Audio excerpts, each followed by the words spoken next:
KTN 오늘의 주인뉴스입니다. 연방준비제도 내에서 고강도 긴축에 더욱 신중해야 한다는 목소리가 커지고 있습니다. 한인단체 KAC와 KAPA 그리고 CK 등은 공동으로 12일 오후 온라인 웨비나를 통해 한인 정치인 후보자 포럼을 개최한다고 밝혔습니다. 하인혁 교수는 민주평통 주최 평화통일강연회에서 통일에 대한 국민의식이 변화하고 있다고 말했습니다. 애틀랜타 브레이브스는 필라델피아 필립스를 상대로 내셔널리그 디비전 시리즈 1차전을 펼쳤습니다. 이상 오늘의 주요 소식 잠시 후 전해드립니다. 연준 내부에서는 금리를 계속 올리고 긴축 기조를 유지하는 고강도 긴축에 대해 더욱 신중해야 한다는 목소리가 커지고 있습니다. 미국의 공격적인 금리 인상이 세계 경제에도 크게 타격을 미치기 때문입니다. 일부 영역에서는 경기 둔화가 예상보다 크게 나타나고 있다는 보도도 잇따르고 있습니다. 김상은 기자가 보도합니다. 미 중앙은행인 연방준비제도 내부에서 급격한 기준금리 인상 기조를 신중하게 판단해야 한다는 의견이 나오고 있습니다. 미국의 기준금리 인상은 미국뿐만 아니라 전 세계 경제 둔화를 초래할 수 있기 때문입니다.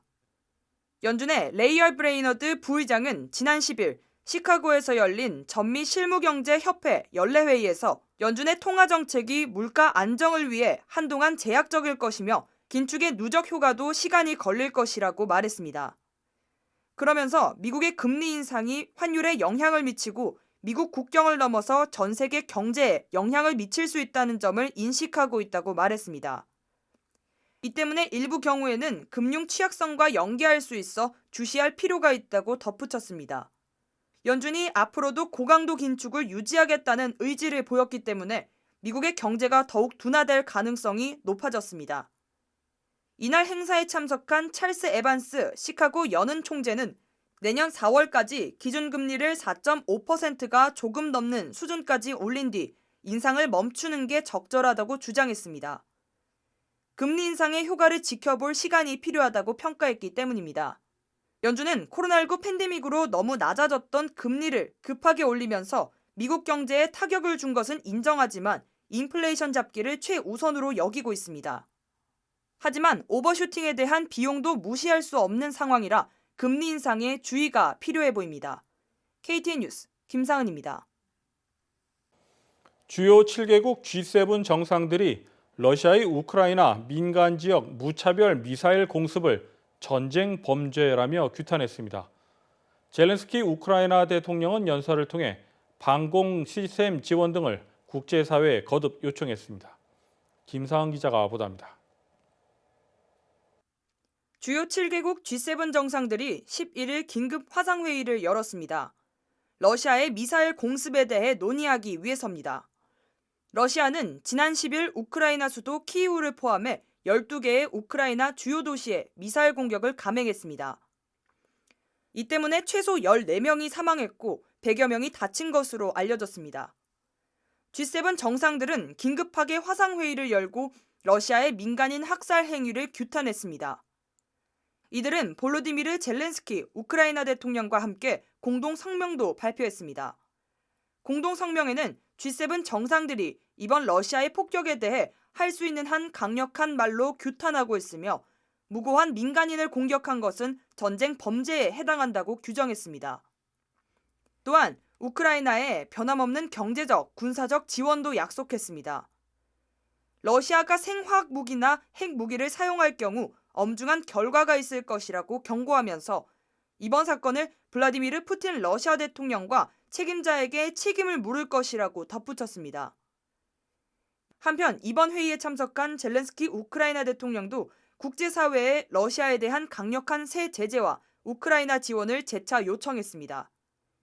특히 러시아의 생화학 무기와 핵무기 사용에 대비하기 위해 방공 시스템이 최우선으로 필요하다고 지원을 촉구했습니다. 러시아는 11일에도 우크라이나의 에너지 관련 기반 시설을 집중적으로 겨냥해 공격하고 있습니다. 앞으로 사망자와 부상자가 더 늘어날 것으로 예상됩니다. KTN 뉴스 김상은입니다. 한인단체 KAC와 KAPA 그리고 CK 등은 공동으로 12일 오후 온라인 웨비나를 통해 한인 정치인 후보자 포럼을 개최한다고 밝혔습니다. 이번 포럼에는 최근 관심을 모으고 있는 실비아 루크 하와이 부주지사 후보도 패널로 출연할 예정입니다. 사라박 한미연합회 KAC 애틀랜타 지회장은 이번 행사에 대해 소개했습니다.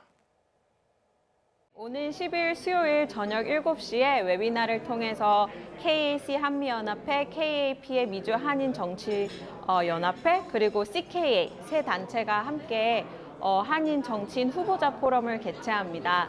초당적으로 공화당, 민주당에서 출마한 주 선출직 분들을 각 주에서 모셨고요. 물론 많은 분들이 이번 11월 중간선거에 출마를 하시지만 특별히 하와이 부주지사 후보, 조지아주, 캘리포니아주, 뉴욕주에 있는 주 하원 후보들을 섭외를 통해서 모시게 되었습니다. 사라박 회장은 이번 행사를 통해 이번 선거에 대한 시선을 미 전역으로 돌려 다각도로 볼 수 있는 기회가 될 것이라며 기대감을 나타냈습니다. 물론 그 주에서 출마하는 후보자들을 알아가는 것도 중요하지만 미국을 전역으로 그림을 키웠을 때 또 어떤 방향으로 이번 선거가 진행이 될지 조금 더 다각도의 시각에서 서로가 선거에 더 관심을 갖고 이게 우리 지역에만 국한된 것이 아니라 미주 한인사회 전체 또 미국 이번 시기적으로 중간선거에 미칠 영향에 대해서 한번 생각을 해봤으면 해서 아무래도 KAPA에서 먼저 주관을 시작을 해주신 것 같고요. 그 같은 뜻에 동의하는 마음으로 CKA 그리고 KAC 한미연합회와 같은 전국적인 네트워크를 갖고 있는 단체들이 그리고 또 그 후보자들이 출마한 각 지역에서 활동을 하고 있는 시민단체들이 한 뜻을 모으게 됐습니다. 한편 행사 주최 측에 따르면 이번 11월 중간선거에 주와 시의회 등 지방정부 선출직에 40여 명이 넘는 한국계 후보들이 출사표를 던진 것으로 추산하고 있습니다. 이번 포럼은 12일 동부 시간으로 저녁 7시 온라인으로 진행되며 참여를 원하는 사람은 온라인으로 사전 등록을 해야 합니다. 미국의 코로나19 대응을 이끈 앤서니 파우치 국립 알레르기 감염병 연구소장이 올 겨울 더 위험한 코로나19 변이가 출현할 수 있다고 경고했습니다. 관련 내용을 김상은 기자가 보도합니다. 앤서니 파우치 국립 알레르기 전염병 연구소 소장이 지난 7일 서던 캘리포니아 대학교 아넨버그 건강 저널리즘 센터 행사에서 새로운 변이 바이러스에 대해 경고했습니다. 파우치 소장은 감염이나 백신 접종에서 얻은 면역 반응을 회피할 수 있는 또 다른 변이 바이러스가 나타날 수 있다고 강조했습니다. 현재 미국에서 주간 1일 평균 코로나19 신규 확진자는 323명으로 지난 2월과 3월 1000명에서 2500명까지 기록했던 것과 비교하면 현저히 줄었습니다. 하지만 파우치 소장은 이번 겨울 또 다른 확산 위험이 있으며 변이 바이러스 출현 가능성도 재차 강조했습니다. 실제로 지난 2021년 여름에도 코로나19 확산세가 현저히 줄었다가 겨울이 다가오면서 오미크론 변이 바이러스가 출현해 기록적인 신규 확진자 수가 보고됐습니다. 연방질병통제예방센터 CDC가 지난 7일 발표한 데이터에 따르면 지난주 보고된 환자의 79.2%는 오미크론 하위 변이인 BA.5에 감염됐으며 이 같은 새로운 하위 변이의 감염률이 나날이 늘어나고 있습니다. 파우치 소장은 새로운 개량 백신이 현재 유행하는 주요 변종을 겨냥해 만들어진 것이라며 사람들에게 겨울이 오기 전 백신 접종을 강하게 권장하고 있습니다. KTN 뉴스 김상은입니다. 민주평통 애틀랜타 협의회는 8일 1818 클럽에서 3분기 정기회의와 평화통일 강연회를 개최했습니다. 민주평통 애틀랜타 협의회 김형렬 회장은 개회사를 통해 통일은 어느 날 갑자기 찾아오는 행운이 아니라며 통일 운동에 대한 입장을 나타냈습니다. 통일은 어느 날 갑자기 찾아오는 행운이 아닙니다. 통일은 이루기 위한 과정은 반드시 필요하고 과정으로서 통일 운동이 바로 우리가 해야 할 역할이라고 봅니다.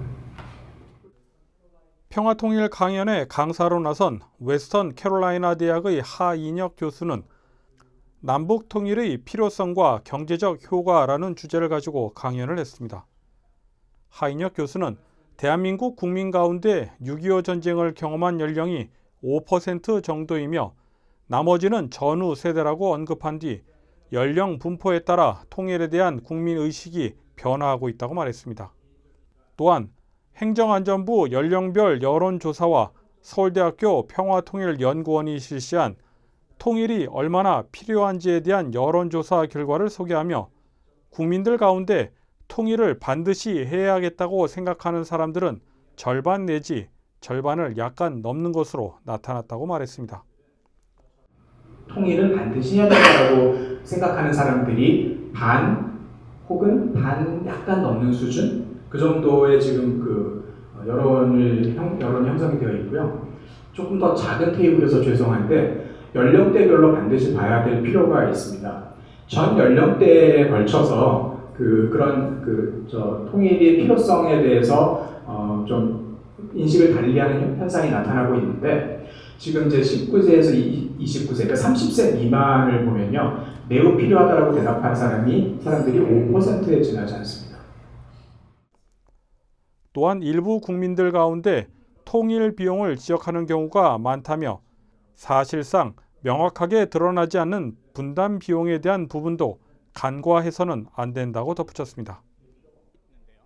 하 교수는 컴플리케이티드와 컴플렉스, 즉 통일은 어려운 문제인지 아니면 복잡한 문제인지를 참석자들에게 질문한 후 역대 대한민국 정권들이 통일에 대한 정책과 함께 다각도로 노력해왔으나 뚜렷한 결과를 얻지 못했다면 통일에 대한 인식 변화를 인지하고 잘못된 방향으로 가지 않도록 통일에 대한 방향과 정책도 달라져야 한다고 강조했습니다. 한편 이날 강연의 참석자들은 우리의 소원은 통일이라고 외치며 행사를 마무리했습니다. 우리의 소원은 통일! 다음은 스포츠 소식입니다. 애틀랜타 브레이브스는 11일 오후 1시 트루이스 파크 구장에서 필라델피아 필립스를 상대로 내셔널리그 디비전 시리즈 1차전 경기를 펼쳤습니다. 관련 소식을 배준경 PD가 전해드립니다. 애틀랜타 브레이브스가 내셔널리그 디비전 시리즈 1차전에서 필라델피아 필리스에게 패배했습니다. 지난주 뉴욕 매치를 따돌리고 동부지구 1위 자리에 오른 브레이브스는 세인트루이스 카디널스를 꺾고 올라온 필라델피아 필리스에게 안방에서 1차전을 내주었습니다. 내일 경기는 오후 4시로 예정되어 있습니다. 디비전 시리즈는 총 5차전으로 오늘부터 일요일까지 예정되어 있고 3승을 거두는 팀이 챔피언십 시리즈로 진출하게 됩니다. 또 다른 디비전 시리즈는 내셔널리그 정규 시즌 전체 1위에 오른 LA 다저스가 와일드카드 시리즈에서 뉴욕 매치를 꺾고 올라온 샌디에이고 파드레스를 상대합니다. 아메리칸 리그 디비전 시리즈에서는 클리블랜드 가디언스와 뉴욕 양키스, 그리고 시애틀 마리너스와 휴스턴 애스트로스가 맞붙습니다. KTN 뉴스 배준경입니다.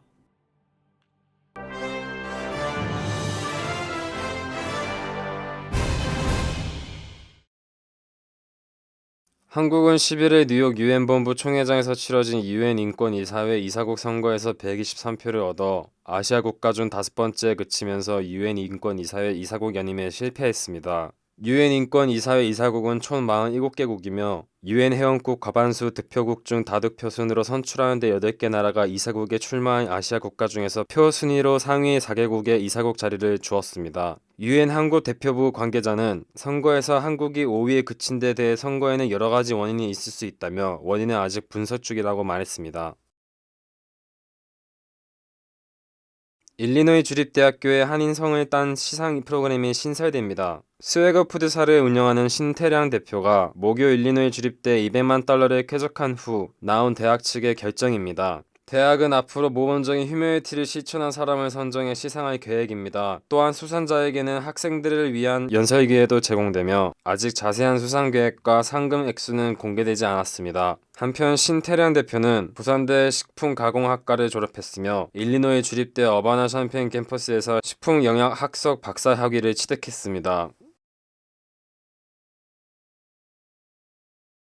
김주영 선수가 골프 황제인 타이거 우즈보다 더 빠르게 우승컵을 수집하고 있습니다. 지난 10일 네바다주 라스베가스의 TPC 썸머린에서 미국 프로골프 PGA 투어 슈라이너스 칠드런스 오픈에서 김주영이 총 상금 800만 달러의 우승을 거머쥐었습니다. 김주영은 4라운드 5 언더파 66타를 치면서 최종 합계 24 언더파 260타를 기록했습니다. 지난 8월 윈던 챔피언십에서 첫 PGA 투어 우승을 차지한 지 2달 만입니다. 이렇게 되면서 김주영은 타이거 우즈에 이어 만 21살이 되기 전 2번 우승을 한 선수가 됩니다. 이번 시즌에 PGA 투어의 첫 발을 내디딘 김상현이 공동 4위, 디펀딩 챔피언 인선재는 7위, 김시우가 공동 8위를 차지하면서 PGA 투어 대회에서 한국 선수가 우승을 포함 4명이나 탑 10에 들어간 것은 이번 대회가 처음입니다. KTN 뉴스를 모두 마칩니다. 시청해주신 여러분 고맙습니다.